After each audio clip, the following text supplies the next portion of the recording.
Hello everybody, my name is Davis and welcome back to the video, and today we are here for another severe weather breakdown. So let's go ahead and get right into it. Starting off with the SPC Outlook for today, we do not have any marginal risks of severe weather for today, which is pretty nice. But moving into tomorrow, unfortunately, we do have one over here in the desert southwest, the Four Corner states, up into portions of Idaho. The main threats with this is going to be damaging winds and large hail, so let's go ahead and break it down. Starting off with the tornado threat, very low tomorrow. Damaging wind threat, we do have a 5% risk of wind gusts of 60 miles an hour or higher here in this brown region. Now, this does actually include Ellie and Elko, as well as part of Cedar City. So look out here if you are in that region. Now, moving on to the hail threat for tomorrow, we do also have a 5% risk of hail exceeding 1 inch or larger in that same area. So look out for that. Moving into Monday, we have another marginal risk of severe weather here in the Dakotas, and extends all the way out into northeastern portions of Wyoming, so look out there, and very, very western bits of Minnesota there. So look out for that. Moving on to the National Hurricane Center, starting off with the Atlantic, we have a disturbance that has a 20% chance to form the next 48 hours and a 70% chance to form the next 7 days. And guys, this could impact Florida again. This could be another Hurricane Idalia. I don't want to cause too much worry just yet, but it's not looking too good. If this forms, this could be a big problem here.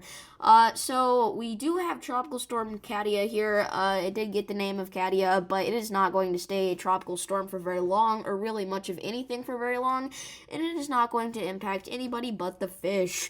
Moving on to Tropical Storm Gert here. It is just as well about to fizzle out and not hurt anybody. And then we have Post-Tropical Cyclone Idalia, which this is actually pretty interesting. It impacted the U.S., obviously. It impacted Florida, Georgia, South, and North Carolina. And then it went off and hit the Bermuda.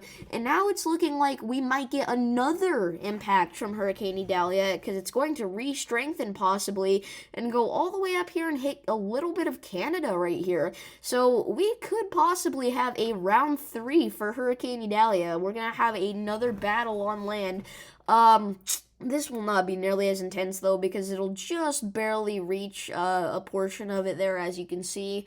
And it is only going to be a tropical depression, so it's no big deal. So moving on to the Eastern Pacific, we do have a disturbance that has an 80% chance to form the next 7 days and a 20% chance to form the next 48 hours.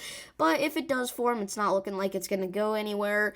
Central Pacific, we do have a disturbance here, but it does not have any chance to form. I don't know why they still have this out here.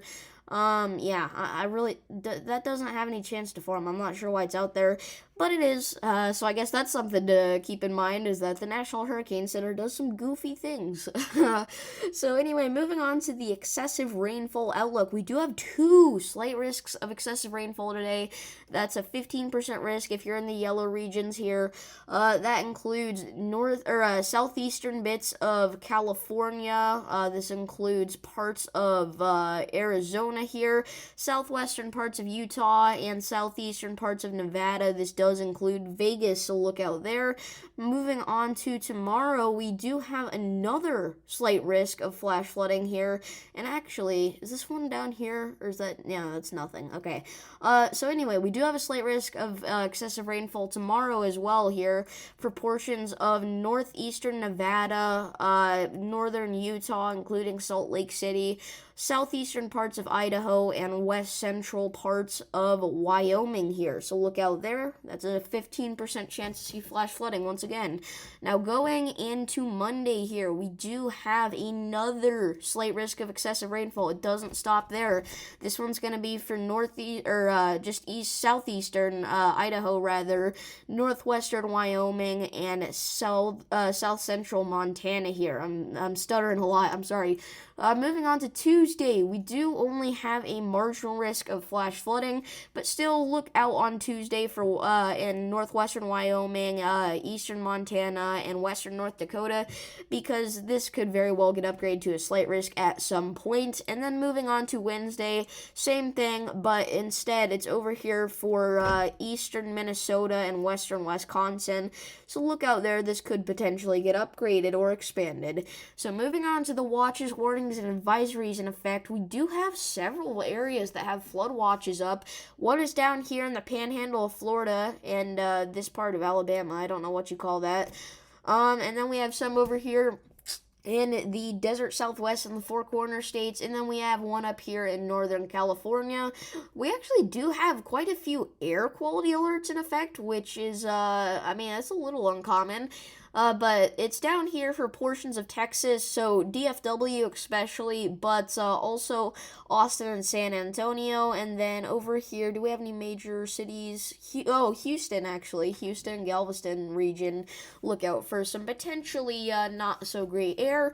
And then we also have an area here in Central California, but nothing too worrying there.